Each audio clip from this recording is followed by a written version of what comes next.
교회로 살아가고 있는 예수 믿는 사람들 위한 하이처치입니다. 오늘 같이 볼 말씀 생각해 보도록 하겠습니다. 계속해서 히브리서 6장 1절에서부터 8절 말씀 가지고 초보에서 초심으로라는 제목으로 함께 말씀 생각해 보도록 하겠습니다. 먼저 본문의 말씀 한 목소리로 읽도록 하겠습니다. 그러므로 우리가 그리스도의 도의 초보를 버리고 죽은 행실을 회개함과 하나님께 대한 신앙과 세례들과 안수와 죽은 자의 부활과 영원한 심판에 관한 교훈의 털을 다시 닦지 말고 완전한 대로 나아갈지니라. 하나님께서 허락하시면 우리가 이것을 하리라. 한번 빛을 받고 하늘의 은사를 맛보고 성령에 참여한 바 되고 하나님의 선한 말씀과 내세의 능력을 맛보고도 타락한 자들은 다시 새롭게 하여 회개하게 할 수 없나니 이는 그들이 하나님의 아들을 다시 십자가에 못 박아 드러내놓고 욕되게 함이라. 땅이 그 위에 자주 내리는 비를 흡수하여 밭가는 자들이 쓰기에 합당한 채소를 내면 하나님께 복을 받고 만일 가시와 엉겅퀴를 내면 버림을 당하고 저주함에 가까워 그 마지막은 불사름이 되리라. 아멘. 성경을 읽다 보면 바로 이해가 돼서 이렇게 좋은 말씀이구나, 아멘 이렇게 될 때가 있고요. 어쩔 때는 진짜 이게 무슨 말인지, 이게 한국말인데도 한국 사람이 한국말을 봄에도 불구하고 어려울 때가 있습니다. 오늘 성경이 좀 저에게는 좀 그랬습니다. 몇 번을 다시 읽어보고 까딱하면 제가 좀 잘못 읽어서 오해할 수도 있겠다라는 생각도 좀 들었습니다. 그래서 여러분들도 좀 그럴 수 있을 거라 생각해서 좀 내용을 먼저 좀 파악해 보도록 하겠습니다. 먼저 본문 1장에 나오는 그리스도의 도의 초보. 그러니까 만약에 한국어를 잘 모르시는 외국인들이 본다고 그러면, 공부한다고 그러면 굉장히 어려울 수 있거든요. 이 같은 글자가 두 번 반복하잖아요. 여러분들은 한국 사람이기 때문에 문제가 없겠지만 만약에 여러분들이 외국말을 배우거나 뭐 그럴 때 이렇게 같은 글자가 반복이 되면 같이 쓴 건가? 이렇게 충분히 오해될 수 있을 것 같습니다. 그런데 이제 끊어읽기가 되게 중요한 거죠. 그러니까 그리스도의 도의 초보 이런 거잖아요. 그러니까 그리스도는 우리가 먼저 아는데 도가 무엇인지도 알아야 되고 초보란 말이 무엇인지도 알아야 돼요. 그러니까 이제 개역 개정에서는 이렇게 표현을 했지만 이 의미가 무엇인지를 좀 영어 성경과 다른 성경을 좀 찾아보니까 ESV 버전에서는 이것을 Elementary Doctrine of Christ 이렇게 표현했어요. 그러니까 그리스도의, 이게 그리스도입니다. 그리스도의 Elementary Doctrine. 되게 이게 초등학교 할 때 쓰는 거잖아요. Elementary. 그러니까 아주 기초의, 아주 초등의, 아주 시작점의 그런 교리, 원리다 이렇게 번역을 했고요. ERV 같은 경우는 역시 그리스도의 첫 번째 원리 이렇게 번역을 했고요. Principle, 그 first principle. 그다음에 NLT 우리가 이제 해석 성경이라고 부르는데요. 쉬운 성경과 비슷한 느낌인데 The basic teachings about Christ. 예수님에 대해서 아주 기초적인 가르침 이렇게 번역을 한 거예요. 좀 더 좀 쉽죠? 그래서 이제 우리나라 번역에서는 이것을 쉬운 성경에서 이렇게 번역했습니다. 처음 그리스도에 대해 배우던 때. 그러니까 여러분들 그리스도의 도의 초보란 얘기는 우리가 처음 예수 그리스도에 대해서 배우던 그때 여러분 초보 운전 생각하시면 돼요. 초보 운전은 운전면허를 이제 막 따고 도로에 처음으로 나온 사람이 나는 아직 운전을 잘 못합니다. 내지는 능숙하지 않습니다. 라는 어떤 개념에서 자동차에 붙여놓고 양해를 구하잖아요. 그러니까 그리스도의 도의 초보, 즉 예수님에 대해서 처음 배우던 그때를 얘기하는 겁니다. 그래서 본문 그 부분을 함께 좀 해석하면 새 번역에서는 그러므로 우리는 그리스도 교회 초보적 교리를 제쳐놓고서 이렇게 번역했어요. 그러니까 그리스도에 대한 초보적 교리를 제쳐놨다. 그것을 버려두었다. 돌아섰다. 뭐 이런 거죠. 그러니까 그렇게 하고 성숙한 경주 나아갑시다라는 얘기는 초보적 교리에 이렇게 머물러 있지 말고 성숙한 경주 나아갑시다. 그러니까 그리스도의 도의 초보를 언급한 것은 계속 초보에만 있지 말고 능숙해지자. 어린아이에 머물러 있지 말고 성숙하자. 시작점에만 있지 말고 계속 전진하자. 이런 의미로 사용하고 있는 거예요. 그래서 시온성경 6장 1절을 전체적으로 보면 그러므로 훌륭하게 자란 어른이 됩시다. 이렇게 풀어내고 있습니다. 어린아이로 머물러 있지 말고 어른이 됩시다. 처음 그리스도에 대해 배우던 때로 되돌아가서는 안 됩니다. 그러니까 그때는 기본적인 거 배우지만 배워서 성숙하고 성장하자. 그때는 죽음에 이르게 하는 행위에게 막 돌아서서 회개하던 때이며 하나님에 대한 신앙의 기초를 닦던 때였습니다. 그러니까 그때로 돌아가면 안 됩니다. 그래서 여러분 이 말씀이 왜 나오냐면 히브리서 전체의 맥락은 유대교 또 내지는 예수님을 잘 믿지 않는 히브리인들에게도 그리스도가 참된 복음이고 하나님의 아들임을 증거하는 것도 있으면서도 동시에 그러나 그들을 어렵게 하거나 흔드는 여러 가지 외부의 환경들이나 다양한 어떤 어려움들 때문에 신앙을 포기하거나 주저앉거나 저버리는 수많은 사람들에게 그러지 말고 성숙하고 버텨내고 이겨내고 성장하자라는 의미가 전체의 주제이거든요. 그래서 6장에서는 구체적으로 드러내고 있는 거예요. 그래서 그리스도를 아는 그 초보의 때에서 머물지 말고 더 나아갑시다. 근데 제가 왜 제목을 초보에서 초심으로라고 했냐면 그때 시험으로 지금의 시대에는 그 초보 운전 때 여러분 초보 운전 생각하시면 초보 운전이 어때요? 원리 원칙을 그대로 지키거든요.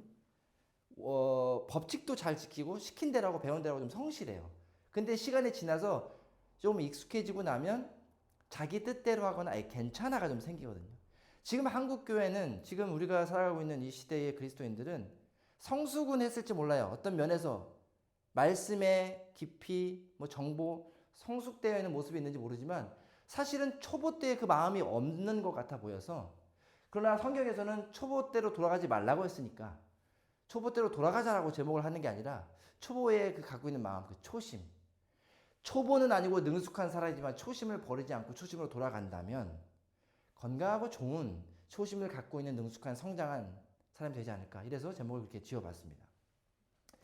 주중에 어떤 분이 그런 의미심장한 얘기를 이렇게 어떤 SNS를 통해서 얘기했는데요. 우리에게 신학이 없는가? 우리에게 성경이 없는가? 우리에게 지식이 없는가? 정보가 없는가? 우리에게 어떤 자료가 없는가? 우리에게는 마음이 없다 이런 얘기를 하는 거예요. 신학도 성경에 관한 어떤 원리도 또 어떤 저서도 자료도 너무너무 많이 발달했는데 그리스도를 온전히 보게 하는 그 초보와 같은 초심의 마음을 잃어버린 시대다. 되게 많은 것을 돌아보게 하거든요. 그런 면에서 오늘 말씀을 좀 깊이 보고 싶습니다. 훌륭하게 자란 어른이 돼야 합니다. 초보적으로 남아있으면 안 됩니다. 그러면 그 다음에는 세례들과 안수와 죽은 자의 부활과 영원한 심판에 관한 교훈의 털을 다시 닦지 말고 완전한 대로 나아갈지니라. 그러니까 이제 여기 세례와 안수와 죽은 자의 부활, 영원한 심판 이런 건 우리 초보 때 배우는 교리 아니겠습니까? 그래서 예수 믿는 사람들이 교회만 가도 가장 먼저 하는 게 세례받고 교육받고 등록하고 이런 거 하는 것들도 교리적으로 필요한 부분이에요. 그리스도를 알아가고 신앙인의 삶에서 필요한 부분인데 완전한 대로 나아가라는 거예요. 거길래 머물러 있지 말고 그거 받았으니까 됐다. 즉 예수를 믿는 것은 구원이 목적이지만 구원만 받기 위함은 아니잖아요. 왜?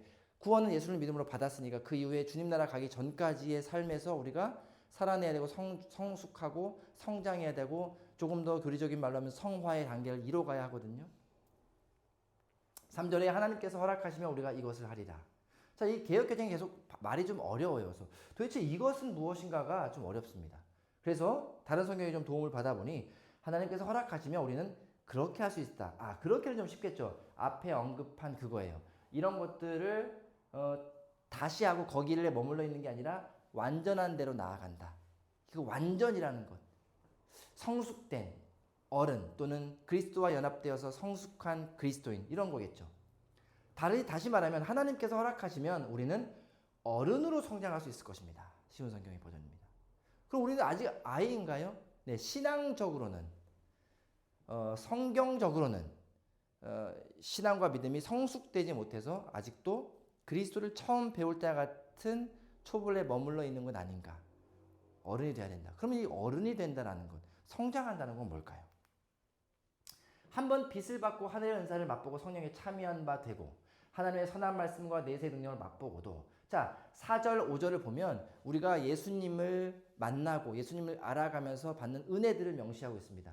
빛을 받고 하늘의 은사를 맛보고 그러면 은사 맛보고 우리 은혜 받은 때 있잖아요. 저도 막 뜨거웠던 때 있어요. 그래서 막 진짜 기도해서 막 병을 나아보기도 하고요. 막 방언도 하고 통변의 은사 달라고 해서 막 그런 어떤 기도의 시간에 와서 막 되게 그 슈퍼스티셔스하게 이게 말로는 설명 안 되고 머리로는 이해하지 않는 그런 신비한 경험들을 해봤거든요. 성령에 참여, 성령에 충만한 것 같아서 막 진짜 잠 안 자고도 예전에 40일 동안 새벽기도 다니면서 무릎 꿇고 기도하면서 잤던 그 젊은 뜨거웠던 때가 있어요. 하나님의 선한 말씀의 내세 능력, 말씀의 능력도 바빴죠. 말씀 읽으면서 막 은혜 맛보고 우리가 다 뜨거운 때가 있어요. 그런데 항상 그렇지 못하다는 거예요. 그런 것을 맛보고도 어떻게 됐냐면 타락한 자들은 다시 새롭게 하여 회개할 수 없나니 그렇게 되고도 타락을 했다는 거예요. 그 타락했다는 얘기를 쉬운 성경은 그런데 그걸 맛보고도 그렇게 은혜와 하나님을 경험하고 그 예수님을 만나보고도 그들이 그리스도를 떠나버렸습니다. 그러니까 우리는 예수님을 만나고도 왜 떠날까요? 사실 저는 예수님을 만난 사람이 예수님을 떠나고 싶은 사람은 없을 것 같습니다. 예수님을 만나서 예수님이 좋았다면 예수님을 떠나고 싶진 않을 거예요. 그러나 예수님이 좋아서 교회를 다녔는데 교회의 모습 때문에 교회를 떠난 사람들은 아주 많이 보았습니다. 예수님이 좋아서 교회를 다녔는데 교회의 모습이 더 좋아서 예수님은 뒤로 하고 교회의 모습만 쫓는 사람들도 많이 보았습니다. 예수님이 좋아서 교회를 다녔는데 다양한 것에 실망해서 예수님을 떠나고 싶지 않지만 예수를 믿는 어떤 공동체를 떠나서 혼자 어떻게 할지 모르고 그러면서 예수님을 그리워는 하지만 어떻게 할지 몰라서 종종거리는 두려워하는 사람들은 보았습니다. 즉 예수님은 뭔가 우리에게 잘못한 게 없거든요.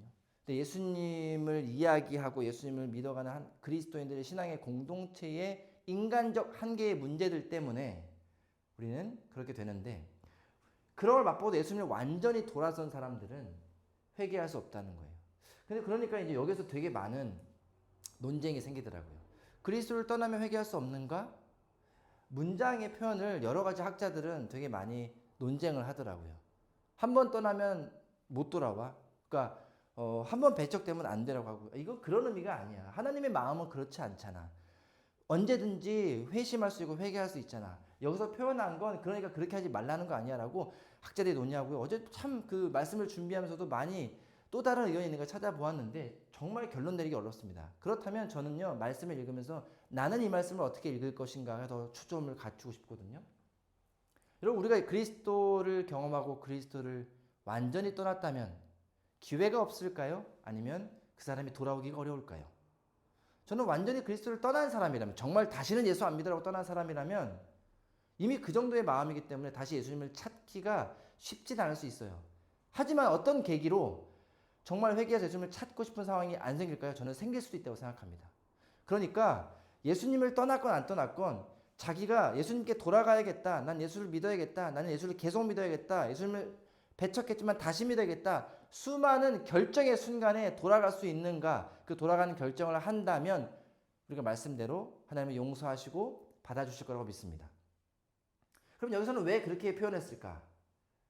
이는 그들이 하나님의 아들을 다시 십자가에 못 박아 드러내고 욕되게 함이라. 보통 예수님을 떠난 사람들은요. 자기 잘못이 아니라 그리스도 아니야? 그 다 사기였어. 이단에서 나온 사람들의 얘기죠. 이단에서 나온 사람들. 어떤 사람이 진짜 그리스도고 막 신이라고 생각했다가 알고 보니 아니어서 돌아선 사람들은 진짜 그렇잖아요. 근데 여러분 예수님은요. 그런 이단적 요소가 아니지 않습니까? 우리에게 무엇을 바라셨습니까? 우리를 위해 돌아가셨고 우리를 위해 다 주셨죠. 우리 위해 죽으시고 승천하셨죠. 하지만 이단들의 행태를 보십시오. 사람을 이용해서 자기의 부를 축적하고 사람을 이용해서 자기가 권력을 가지고 그 사람들을 폭행하고 그 사람들을 희롱하고 아주 뭐 전혀 그리스도의 모습과 다르잖아요. 그런데 그걸 그리스도로 여긴다? 영원하게 사신 예수님과 유한한 인간이 어떻게 같겠습니까? 그러니까 그건 정말 달라요. 그거는 배척해야 되고요. 돌아가면 안 되겠지만 예수님을 바로 알고 오히려 초보 때에 배울 때를 생각하는 초심으로 돌아간다면 우리 예수님은 그러지 않았다는 걸 너무너무 잘 알거든요.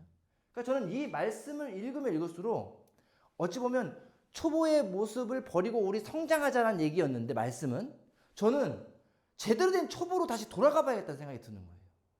우리가 잘못 배운 건 아닌가? 우리가 성장했다고 생각하지만 이게 방향이 달라진 건 아닐까? 잘못 큰 건 아닐까라는 생각이 너무 많이 들더라고요. 여러분 정말 초심을 갖고 진정한 예수 그리스도를 처음 배울 때로 돌아갈 필요도 있는 것 같습니다. 그 이후의 말씀처럼 성장하고 올바른 방향으로 성숙돼 가야 되는 게 지금 우리에겐 한국교회 또는 많이 고민하는 사람들에게 필요하지 않을까. 제 자신에게도 돌아옵니다.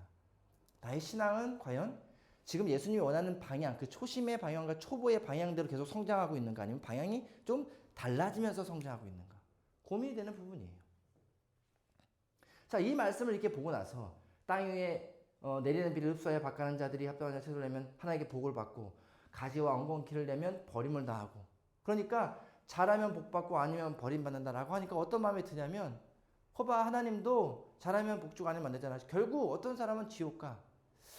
말씀대로 예수님 믿으면 지옥 가고요. 예수님 믿으면 천국 가고요. 예수님 안 믿으면 지옥 가는 거 맞는데 우리가 성경을 대할 때 하나님의 마음을 좀 가지고 봐야 돼요. 안 믿었으니까 지옥을 보내고 싶어하는 하나님일까요? 어떻게든 안 믿으면 지옥 가야 되는 원칙은 변하지 않지만 믿게끔 돕고 에너지 내서 힘을 내서 그 영혼이 돌아서기를 바라면서 기다리는 걸 거예요. 라고 하면 당연히 후자거든요. 그것이 성경의 역사에 나와 있고 아직도 예수님이 오지 않고 기다리신 이유는 사실은 아직 한 영혼이 남았다는 걸 너무 잘 알잖아요. 그 한 영혼이라는 건 진짜 한 명이 아니라 상징적인 거잖아요. 그러니까 이것은 원리예요. 하나님의 변치 않는 하나님의 원리, 선과 악에 대한 원리, 그리스도의 복음에 대한 원리인데 하나님은 어떤 마음일까가 더 중요한 것 같아요. 자, 그러니까 이 얘기가 과연 회개와 회심은 불가능하다는 얘기인가요? 아까 말했던 야, 돌아서면 불가능해. 한 번 더, 기회는 한 번뿐이야. 다시는 기회가 없어. 뭐 이런 식의 얘기일까요? 내지는 그렇다면 이 말씀대로 그 그리스도의 도를 아는 초보 때대로 도대체 어떻게 벗어나는 될까요? 어떻게 성장해야 될까요? 라는 질문이 저는 제 안에 많이 맴돌더라고요. 아까 얘기했던 많은 신학자들이나 사람들이 논쟁하는 한 번 회개 내지는 뭐 구원도 뭐 한 번이냐 영원하냐 여러 가지의 어떤 신학적인 논쟁들 속에서 우리는 어떻게 받아들이고 어떻게 이 말씀을 보는 것이 건강할까? 어떤 것이 하나님의 마음일까? 초보를 벗어나는 방법은 무엇일까? 어떻게 하면 초보를 벗어나면서 건강하고 지혜로운 그리스도인으로 자랄 수 있을까? 어떻게 하면 하나님의 눈에 기쁨이 되고 합당한 자의 어른의 모습을 가질 수 있을까? 저는 이 고민을 계속, 이 질문을 저에게 계속 하면서 말씀을 물구멍이 계속 바라보고 묵상을 했습니다. 그래서 그때 저는 이러한 답을 전 스스로 얻었습니다. 제 답이 여러분의 답은 아닐 거지만 저는 그런 은혜가 있었습니다. 1절부터 8절까지의 내용 속에서 저희가 큰 글씨로 만든 하나님께서 허락하시면 우리가 그렇게 성장한다고 그랬잖아요. 그러니까 하나님께서 허락하시는 건 뭘까? 하나님 도대체 무엇을 허락하시는 걸까? 그럼 하나님이 허락 안 하시면 안 되는 걸까?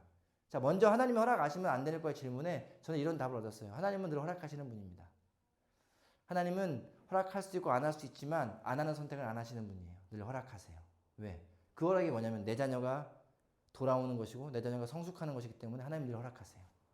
그런데 뭐냐? 그 허락을 우리가 받지 않는 거죠.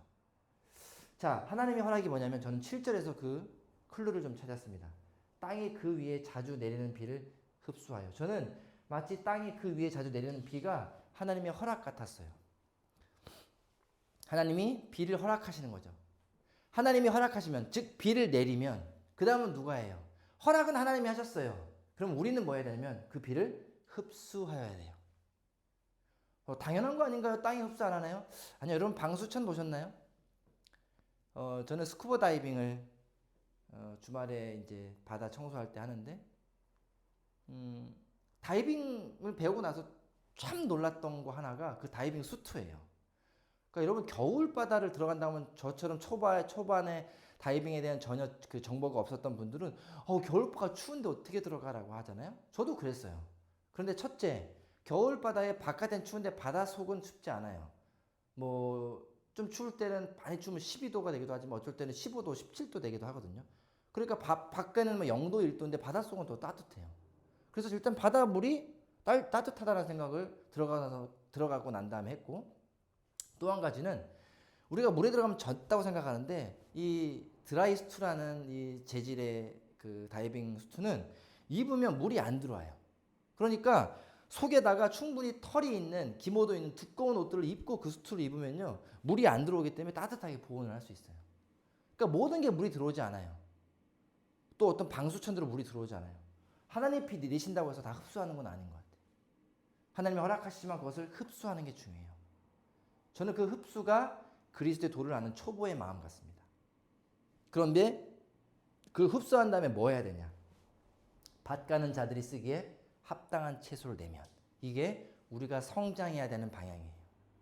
땅이 비를 흡수했지만 흡수하고 계속 그냥 척척하게 남아있고 내지는 건조해서 다 날아가 버리고 말라버리는 게 아니라 도대체 비를 흡수한 이유가 무엇일까? 그것으로 무엇을 할까? 밭 가는 자들이 쓰기에 합당한 채소를 내야 되는 겁니다. 채소는 뭐겠습니까? 열매겠죠. 그러면 또 여러분 성령의 열매로 귀결되지 않겠습니까? 즉 우리가 하나님이 허락하시는 것이 비라면 우리는 땅이고 밭이라고 한다면 우리는 그 비를 흡수하고 그 은혜를 내 것으로 가지지만 나만을 위한 게 아니라 결국은 밭 가는 자들에게 합당한 채소를 내는 것이 너무 중요하다는 거예요. 내 삶의 열매가 먹을 만한 채소, 양질 좋은 채소, 영양가가 있고 아주 싱싱하고 좋은 채소를 내야 돼요. 벌레 먹지 않도록 조심해야 되고요. 시들지 않도록 조심해야 됩니다. 그 비를 계속 흡수하고 계속 뿌리에 약물을 공급하며 합당한 채소를 내는 거예요. 비를 내리시는 그분의 마음에 합당한 채소를 내는 거죠.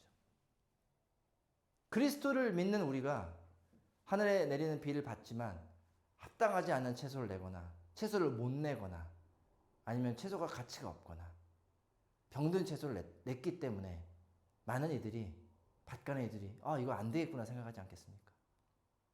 우리에게 많은 질문이 또는 고민이 내지는 반성이 있어야 할 부분이죠. 나의 삶에 하나님이 늘 비 내리기 원하시고 비를 내리신 하나님 당연히 하나님 허락하시죠.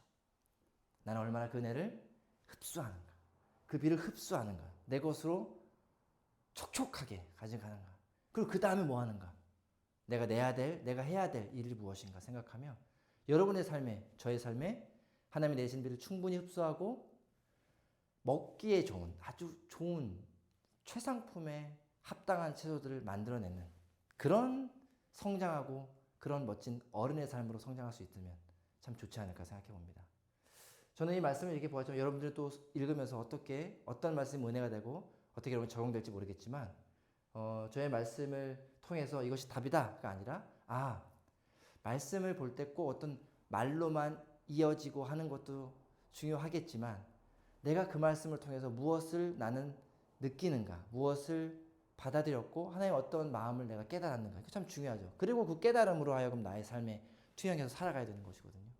그래서 뭔가 읽을 때 이해가 안 될 때는 다양한 성경들을 활용해 보시면 좋아요. 요즘에는 진짜 우리말 성경, 한글 성경에서 많이 해석해 놓은 성경들이 제법 많이 있거든요. 그런 걸 통해서. 왜냐면 이것만 보시고 우리가 그리스도의 도의 초보를 버리고 죽은 행실을 회개함과 하나님께 대한 신앙과 그러니까 이게 버리고로 끝나니까 이게 버려라 얘기인지 그렇게 버리고 이렇게 됐다는 얘기인지 말이 어렵거든요. 그래서 먼저 글을 맥락을 이해하기 위해서 충분히 내용을 이해하신 다음에 그 내용 속에 우리가 깨닫기를 알기를 원하는 하나님의 것들은 기도하며 지혜를 구하시며 성령의 도우심으로 그러면서 반드시 하나님의 마음을 투영해서 하나님이 예수 그리스도를 보내시면서까지 우리를 구원하시는 그 방법과 방식을 잊지 않고 말씀을 보시는 것이 건강할 거라고 생각합니다. 여러분 매일매일 하나님께서 허락하시는 단비를 맛보시고 충분히 흡수하시고 한 주간의 삶에 밭 가는 자들의 쓰기에 아주 합당한 채소를 많이 내시는 그런 삶 되기를 주의 이름으로 축복합니다. 기도하겠습니다.